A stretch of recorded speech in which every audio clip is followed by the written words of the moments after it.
Hi, Roy here. Roy reads anything? Something a bit different. I'm going to talk to you about collecting willow pattern china. Not really. We're on holiday, stroke vacation, so this is a rental place replete with said china and lots of other nice things as well. So just going to record a few bits and pieces as we go round and about. Okay, here's the village where we're staying. It's dry today, so going to go out for a bit of a walk. Nice bit of mossy wallage here. Just walking along to find the start of the footpaths. Okay, looks like there's some signs, so yes, Bog Hall is my destination, so let's see what happens if we go down here. It's super quiet, but there's a lot of bird song you might be able to hear. And you might be able to see towers of Castle Howard in the distance. Something a bit different this time. This is a nationwide tour of sewage works we're going to. So you can see the Conisthorpe water waste treatment place in action. Here we go. More quiet, more bird song.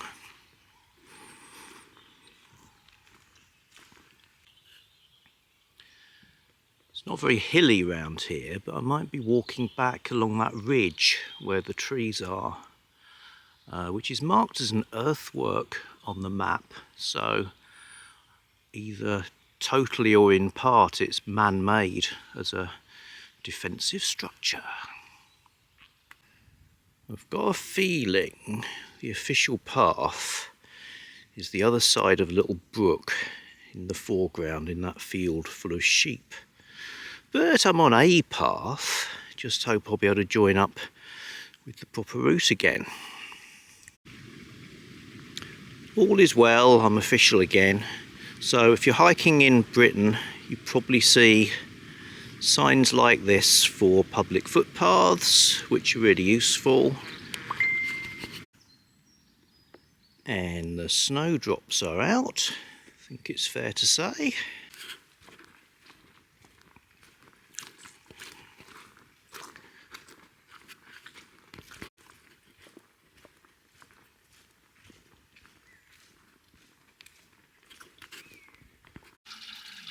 Okay, destination reached, which is a holy well. I think it's called Hildeny. There it is. I think the chances of bringing some water back are pretty slim. But here we are, been to it.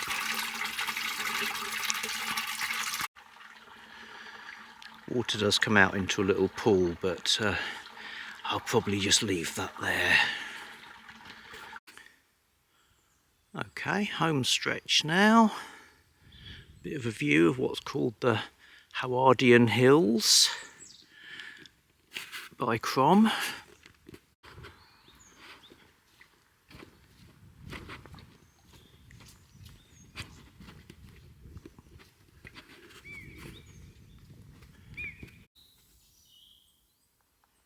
I can hear a woodpecker.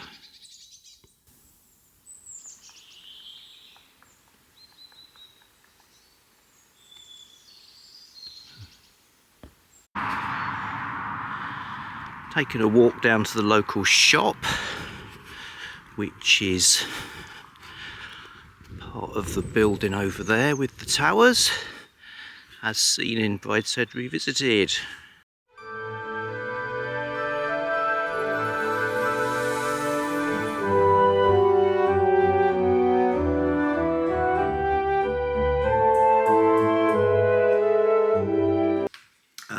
Also, delving into the Kindle, I found a book which I completely forgot I had. I've no idea why I downloaded this, but I'm really glad I did. Mr. Finchley Discovers His England by Victor Canning. First of a short series of comic novels written in the pre-war period, I guess late 20s, 1930s. So Mr. Finchley, this pipe-smoking guy on the bicycle on the cover, he's a clerk, a very unassuming middle-aged man, and in his work he's never had a holiday from work because the firm never allowed it. But a new boss introduces compulsory holidays, so he takes a holiday for the first time in his life, which turns into this massive picaresque adventure where every day he seems to meet some new eccentric or intriguing character and gets involved in some sort of adventure or, jeopardy. There's some lovely nature writing, and it's very good nature. If you like stuff like Three Men in a Boat, for instance, you'd probably like this. I'm delighted that there's a couple more as well. So Victor Canning, Mr. Finchley Discovers His England. Also, any pipe smokers watching, this is probably one of the great pipe smoking books of all time. So the pipe is a constant feature. Okay, so that's my reading life. Back to Brideshead. Talk more about that in the future when I've finished it. And then who knows? Could be time for condensed books.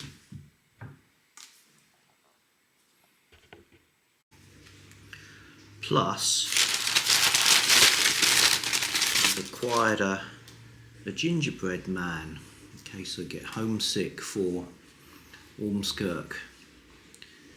This being the traditional produce of the town where I live.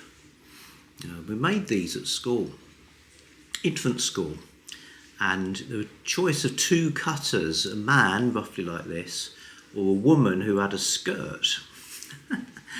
So I figured, well, you get more gingerbread if you go for the skirt one. People thought it was hilarious that I was making a woman, and so the gender orthodoxies are forged. Anyway, let's see what this dude tastes like.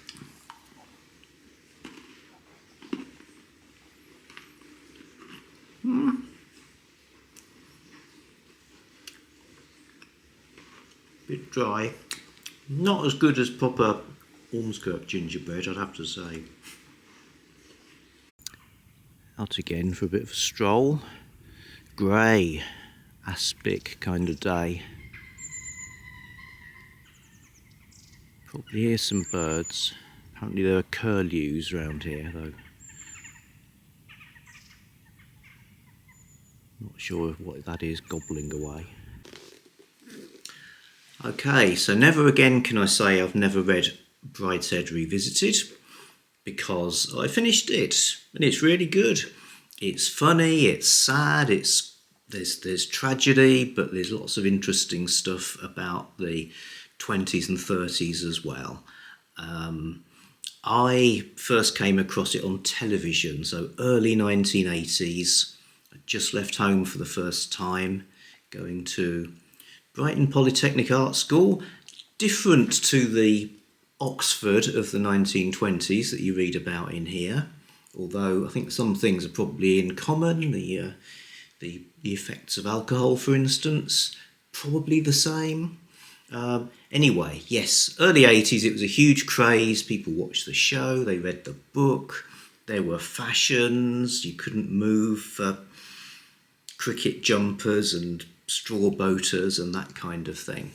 Although, to be honest, I think for some of us youngsters, we liked the stuff about wild, fey young men at Oxford going mad.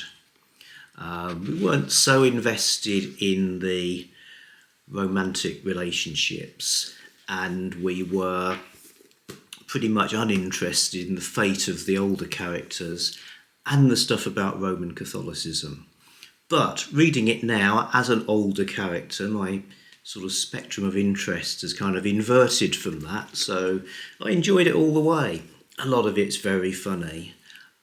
It's also quite beautiful, and I found it pretty much a page turner. So yeah, great classic novel. Just buckle up for some religious stuff if you're going to read it. So the plan was to bring some books with me to read, and I packed a bag of books, and although packing space efficiently isn't really my strong suit, I thought, well, let's put some other rectangular type shaped objects in there as well, because they'll all fit together. So I had this bag of all the rectangular things, including books, and then left the whole bag behind. So our holiday started bereft of books and also of anything else with corners. So I did have with me my mascot for condensed things, condensed milk. I always think touching the object is going to make the camera focus. Doesn't work like that. Sorry. Swipe down. But nothing else. But when we were out and about, a charity shop had Reader's Digest condensed books, 2 for £1.50. So I bought 4 of the things. We haven't got enough already. All the same colour. That actually matched my carnation tin. So I've started reading one. This is late 70s, early 80s. This one's got some... Well, the reason I picked it is because it's got a Ken Follett book in it. And there's a Ken Follett book also in the forthcoming Giant April month. So I thought I'd get a run-up on Follett. And there's 3 others as well. So I'll at least power through this one in a gesture towards the original idea of condensed holiday. But it did occur to me that in doing so, in acquiring these things to plug that little gap, I've broken even one of my limited number of read what you own rules, because although I would allow for collectible books, you stumble across a Gutenberg Bible or something for 50p and you think, I got to get it, even though it's read what you own. I'm not collecting these. In fact, I yearn to dispose of them, especially this one that's had a corner chewed off by some sort of Yorkshire entity. Not to think about what I know. It might have been. Yes. I don't know. James do I? Herriot would have dealt with. Well, it was from James Herriot's town. Yes, we went to Thirsk, which is famous for the veterinary author of it's called All Creatures Great and Small, isn't it? As on television, but also a whole series of books. So yes, do I just count that as a slip and move on, or do I think, well, that's it, draw a line under read what you own at book 24? No, I will have to ponder that in my heart. Jennie says, pretend I bought them for you as a present. No one will know. That's true, yeah. No one in the entire world except you and me. I could have waited outside the shop and sent you in with my £1.50. You buy us some fags, mister. Also on the money. Also on that trip, bought some publications from the publication titan DC Thompson. Publishers, I think is the word I'm looking That's for. What you're looking for. Yeah. I got a People's Friend. Hooray! So this is it's Britain's longest running women's magazine. I think it's been going for over 150 years.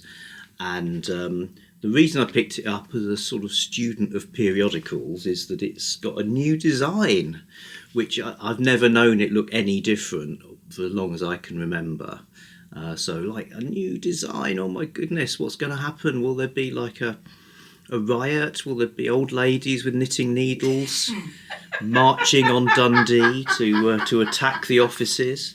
But it's more of a brand refresh, really. It's still got the same sort of stuff. But you got your recipes and knitting patterns and things like that. And I must admit, I greatly admire the authors for being able to come up with fresh, zesty ideas for short, cosy romance stories again and again. So, People's Fiend, yes. So, inside knowledge on the People's Fiend. Now, apparently, People's Friend will take your stuff and pay you for it and put it in a bank of stories, and it might never get published. Presently on the side of the author. How many stories are there in an average one? 11 amazing stories every week, I would say. And that might be in addition to serials. Also from DC Thompson, Commando Comics, who another long-running institution, and one thing they do is every year around the time of International Women's Day, they have a set where they focus on female writers and characters. Not the only time, but it's just one of the times that happens. So pick those ones up. So these are the new stories as opposed to the reprints. The Viper, set in the Philippines, and Baba Yaga. Baba Yaga. Baba Yaga. Okay, good, Baba good. Yaga. Both awesome stories. Let's see. The Viper, written by Hailey Austin of Abertay University, and the Baba Yaga story by Kate Dewar. So yes, bits of paper. So is there a hut on hen's legs in the Baba Yaga one? No, just on stilts. But it is like, is this stuff magic or what's happening? I mean, it's weird, you know. As peace-loving people, do we? Well, you wouldn't read them if they were the last things on earth, but if they were the last things on earth, I probably would. I've read worse stuff because it's the only thing there. Why read action and adventure, as the strapline says, from the home of the heroes? But I'd say that, I mean, what you get here is you do get action and adventure. You get what you expect. I mean, not like the old Commando comics of the sort of, ye gods, Sarge, the Jerrys have got behind us kind, but you do get Commando type stories. But I learnt a bit about the sort of politics of how things work in a country where you've been invaded and you're getting some support from the Americans, as in like drops of food and stuff like that, but they're not sending any soldiers. The sort of moral ambiguity, I suppose. You would think the last thing people want to be reading is about Russian tanks at the moment, but it's an interesting story. It doesn't necessarily leave you comfortable. And witches. Hi, Roy here with probably the last dispatch from the world of holiday. We've been holed up in this lovely warm building for a while, and we have ventured out. We went to Nunnington Hall, which is a National Trust house nearby, and with a peacock. And it also, among other things, has a little second-hand bookshop, which a lot of the National Trust places do. Not a massive haul from the hall, but I did get a couple of things from the 25p bargain bin. A historical book, Alfred Duggan, The Little Emperors. Now, this looks interesting. It's about a period of history I didn't even know existed, when Rome have become like cut off from Britain because of the Gauls attacking them and stuff like that. It's very late in the Roman Empire, but there are still these Caesar type of rulers of Britain, so it's about them. So it looks interesting. It's the study of a violent government of ancient Britain, and has some parallels, spelt wrong, with government today. So looks cool. And because I've never read her Guy Marsh, a classic crime author. I've always remembered them being around. This from the unfortunate period when paperbacks often went for photographic covers, which could always be quite disturbing. But yeah, looks like a great whodunit. She ranks with Agatha Christie and Dorothy Sayers, said the TLS at the time. So a couple of little reads. I also powered through a Reader's Digest condensed book. So, as explained earlier, packed a load of books to read, including some lovely 1950s and early 60s Reader's Digest collections. Left them all behind. Not sure if I said I did have a book that I, at the last minute, threw into another bag. The first novelisation of the TV series Upstairs, Downstairs. So I read that. That was good. Anyway, yes, then acquired some condensed books, which could be the death of my Read What You Own, not sure. And it was okay. I enjoyed it in that way of sort of, here's stuff I wouldn't normally read. I'm just reading because it's come along, like a cereal packet or whatever. So here in a lovely mixture of commissioned illustrations and weird 1970s fonts, you get what's on offer. The Man from St Petersburg by Ken Follett. Reasonable thriller. I'd imagine his later ones are better. Fever by Robin Cook. I DNF'd that because I'm not emotionally equipped to read about illness and people with cancer and that kind of thing. So it's a medical thriller. And yes, so I kind of know what his deal is now. Flash by Joyce Stranger, not part of the DC universe. It's a animal story, a sort of boy and his dog kind of thing, set in Scotland. Very nice. And finally, Cold is the Sea by Edward L. Beach, who he's kind of like a predecessor to Tom Clancy. So this Beach guy was a naval captain, and so writes kind of lots of technical stuff, military thrillers apparently, and was a kind of mentor to Tom Clancy, who became, super bestseller of that kind of thing in a slightly later era. In fact, this story, which is about nuclear subs under the ice in the Arctic, was pretty gripping, and there's a character called Tom Clancy, so I'd imagine they were mates. And back in this period, Reader's Digest were commissioning illustrations for these collections, which I think was a good thing. So yes, I've read one. So the condensed holiday is a thing after all.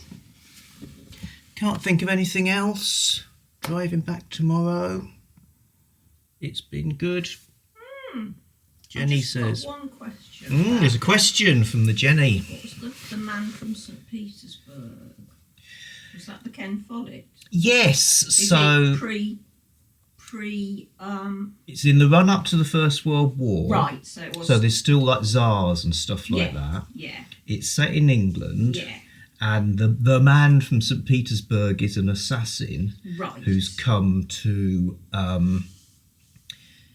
kill a Russian sort of diplomat, because that will help stop Britain luring Russia into the impending First World War, and loads of Russian peasants basically dying to help out the Allies.